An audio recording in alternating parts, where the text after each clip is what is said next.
Africa Media Live TV. Kindly subscribe to our YouTube channel to get updated on the trending gist, latest news all over the world.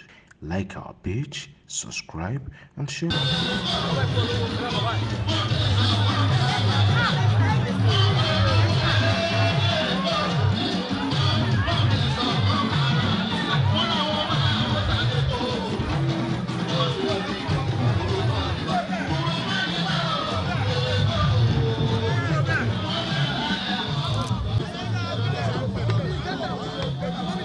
Calm down now.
Africa Media Live TV. Kindly subscribe to our YouTube channel to get updated on the trending gist, latest news all over the world.